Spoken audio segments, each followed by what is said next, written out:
All right, let's dive into this, shall we? Sounds like someone is trying to figure out this whole book review scene. Yeah, and they're right to be careful about it too, you know? I mean, the FTC's new rules are serious business. But hey, we'll break it down for you. What's allowed, what's not, and what it all means for both authors and readers alike. I think a good place to start is just defining some terms, right? Well, an ARC stands for Advanced Reader Copy. It's basically like a sneak peek of a book before it's actually released. So it's a pre-release version that's given out to reviewers and influencers. Oh, so it's like a VIP pass to the book world then. You got it. Authors use these ARCs to drum up excitement, get some early reviews, and hopefully give their book a little boost in visibility. That makes sense. But here's the thing. A lot of folks think ARCs are for catching typos or giving the author feedback on the story itself. Wait, really?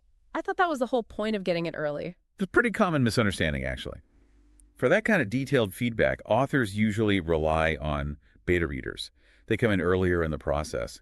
ARCs are really more about building anticipation, getting those initial reviews out there. So it's more of a marketing tool then. Exactly. And that's where the FTC's new guidelines come in. They've really come down hard on fake reviews and anything that even hints at someone being paid for a positive opinion. So that means offering a free book in exchange for a 5-star review is a no-no. Totally. You can't do that anymore. Yeah. And it goes even beyond that. Offering any kind of incentive, gift cards, discounts, you name it, it's all a big no-no under these new rules. Wow, that's a pretty big shift. Sounds like authors need to be really careful about how they handle their ARC teams, then. Oh, absolutely. The consequences for breaking these rules can be really serious. We're talking about things like removed reviews, suspended accounts, even legal action. And just saying, oh, I didn't know, won't get you out of trouble. Yikes. I read one article that said self-published authors might be especially vulnerable to lawsuits. That's scary. Yeah, unfortunately, that's true. They often don't have the same resources as bigger publishers, to defend themselves. Okay, so let's say you're an author and you want to make sure you're following all the rules. How do you build an ARC team without accidentally crossing any lines? Well, the first thing is to understand the difference between an ARC team and a street team. It's easy to mix them up, but they have very different purposes. So what's the difference exactly? So an ARC team is all about reviews. You send out those advanced copies specifically for people to read and share their honest thoughts on sites like Goodreads, Amazon. Okay, and a street team is more about just spreading the word, like sharing stuff on social media, telling their friends. That's it. But combining the two can get a little messy. It blurs the lines between what's a genuine review and what might look like paid promotion. And that's when you can run into problems with the FTC. So clear boundaries are key. 100%. Mm. Now, there are a few different ways authors can manage their ARC team. Let's hear them. What are some of the options? Well, one common approach is the opt-out method. You just automatically send ARCs to everyone on your list for every new release, unless they specifically say they don't want it. That sounds efficient, but maybe a little overwhelming for the readers, right? If they're getting all these books they didn't ask for. Yeah, that's true. It can be a lot to keep up with, especially if they read a lot of different genres. Mm-hmm. Some authors prefer the opt-in method, where readers actually choose which books they want to review. That makes sense. It feels a little more respectful of everyone's time, too. Right. It lets readers focus on the books they're truly interested in. What about authors who write in a bunch of different genres? How do they handle ARC teams? Well, they might do a public call for ARCs for each new release, so they're tailoring their team based on the specific book. Okay, so there's some flexibility there. Yeah. What about actually sending the books? Is there a best way to do that? These articles mention something called book funnel certified mail as a great option. What's so special about that? Well, it includes things like watermarking and tracking to prevent piracy and make sure those ARCs are being handled responsibly. So it's like a security system for your book. Exactly. It adds an extra layer of, well, professionalism and protection, especially with the FTC really scrutinizing things these days. It's important for authors to show they're doing everything by the book, no pun intended. Nice one. It sounds like the Wild West of book reviewing is getting a bit more structured. It is, definitely. And you know what? That's not a bad thing at all. Having clear guidelines and responsible practices is ultimately better for everyone involved. I agree. Now, one of the articles featured an author, Jessica S. Taylor, who talked about her approach to managing her ARC team. Anything about her method that stood out to you? She's a really great example of how authors can adapt to these new regulations while still building genuine connections with their readers. So what makes her approach so unique? Well, she's a big advocate for a hands-off approach. minimal contact with reviewers, and really respecting their right to share their honest opinions, even if they're not, all sunshine and rainbows. So no pressure for only positive feedback, just genuine reactions. That's the idea. And while she encourages reviewers to be upfront about receiving an ARC for free, she actually advises against using that standard phrase. I received this book in exchange for an honest review. Interesting, why not? I see that everywhere. Yeah, it can actually get flagged by sites like Amazon because it implies the review is required, which goes against those FTC guidelines we were talking about. She recommends using something different like, I received a free copy from the author and am voluntarily leaving this review, or even just thank you to author's name for the free copy. Huh. It's subtle, but I can see how that would matter. Exactly. These little tweaks can go a long way in showing the FTC that you're all about authentic reviews. I see. Does she actually read the reviews herself? Nope. She says she avoids it, especially if you're someone who's a little sensitive to criticism. She even suggests having someone else, like an assistant or a beta reader, just double-check that the links are valid and leave it at that. Wow, that's a bold move. But I get it. It's a way to protect your creative energy and focus on the writing. For sure. It's all about staying true to your vision and not getting bogged down by feedback that might not be helpful. Her whole approach seems to fit perfectly with what the FTC is pushing for, transparency and authenticity. Exactly. The FTC's crackdown on fake reviews is good for everyone in the end. Authors get genuine feedback, readers get honest recommendations, and it creates a more level playing field across the whole industry. So it's a win-win all around. Totally. The FTC even said it themselves. Consumers should be able to trust the authenticity of feedback they read, hear, or see about a product or service. I think we can all agree on that. 100%. I know we've covered a lot, but it feels like we're just getting started. I'm ready to really dig into those FTC regulations and what they mean for authors and readers. There's a lot more to unpack, for sure. Buckle up, because we're about to do a deep dive into the specific rules the FTC has laid out. You might be surprised by what you learn. I'm all ears. So let's start by looking at these 6 key areas where the FTC has basically outlawed deceptive practices. These are the core principles that are shaping the future of online reviews. 6 areas, huh? Lay it on me. What's the FTC targeting? All right, well, first and foremost, they're cracking down on fake consumer reviews and testimonials. And this includes reviews that are written by AI. So no more bots churning out glowing reviews. So we're going to see fewer of those too good to be true reviews. Exactly. They're also going after what they call review hijacking. Basically, that's taking a review for one product and making it look like it was written for something else entirely. Whoa, sneaky. But I guess I shouldn't be surprised. Right, and like we talked about earlier, buying positive or negative reviews is absolutely forbidden. That includes offering any kind of incentive, money, gifts, discounts, anything that suggests you're getting something in return for a specific opinion. So even offering a free ebook for a review is off the table. That's right. Any kind of you scratch my back, I'll scratch yours situation is a big no-no. Got it. What about reviews from people who work for the company or, are related to the author? Is that allowed? That falls under their 4th prohibited practice, which is all about insider reviews and testimonials. Company officers and managers are strictly prohibited from reviewing their own products without disclosing that relationship. And even if, say, an employee or a relative isn't writing the review themselves, companies can get into trouble if they encourage or solicit reviews from these people without making sure they're disclosing their connection. So no more glowing 5-star reviews from mom and dad. Nope. Transparency is key. What about those websites that claim to offer independent reviews but are actually controlled by the company behind the product? Oh yeah, those are shady. Are those on the FTC's radar? You bet. That's their 5th prohibited practice. Companies can't pretend to be independent reviewers when they're actually the ones pulling the strings. So no more creating fake review websites just to boost your own product. Exactly.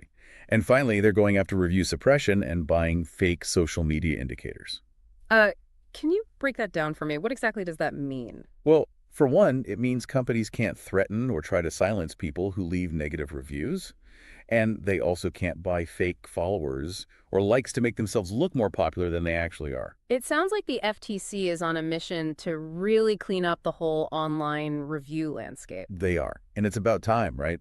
This level of scrutiny is really important for creating a fairer and more transparent marketplace for everyone.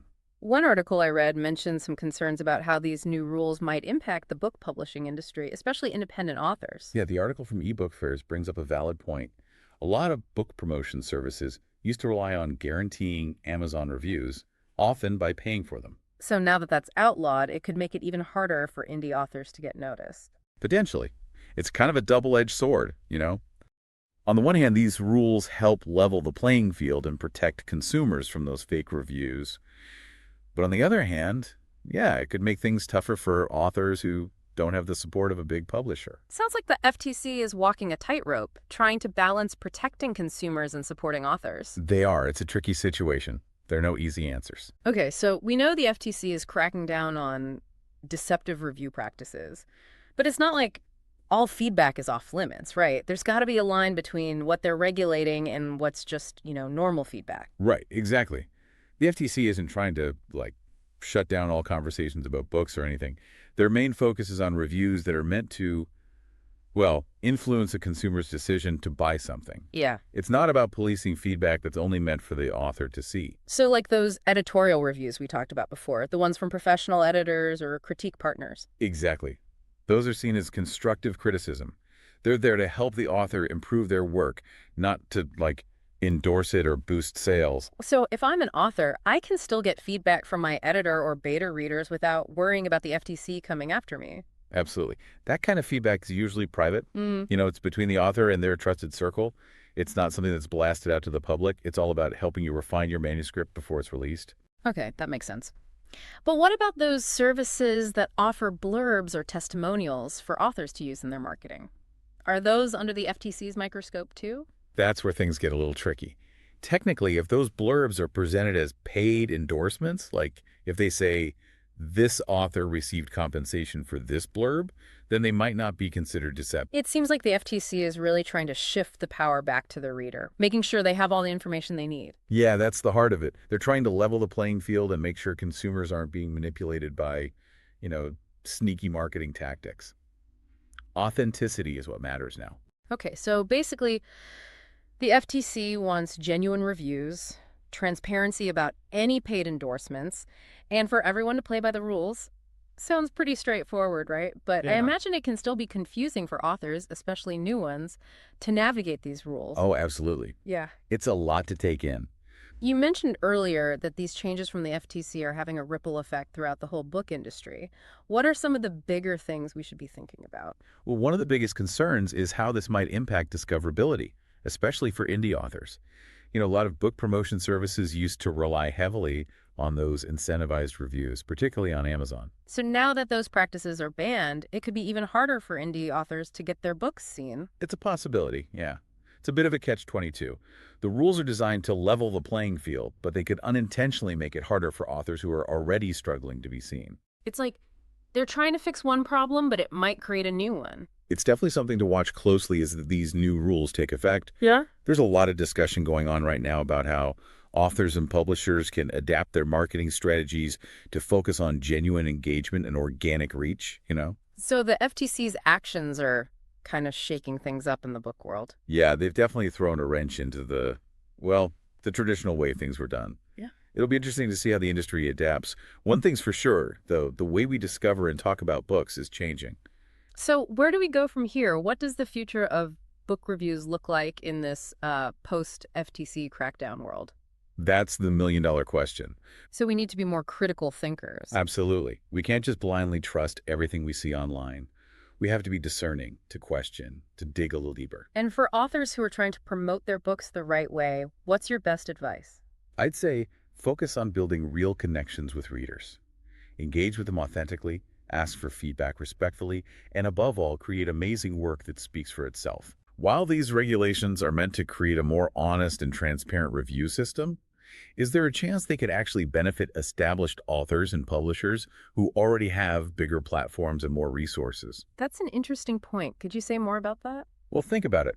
Big publishers and famous authors usually have access to larger marketing budgets, wider distribution networks, and they already have a built-in audience, so they might not be as reliant on incentivized reviews or questionable promotional tactics simply because they have a head start.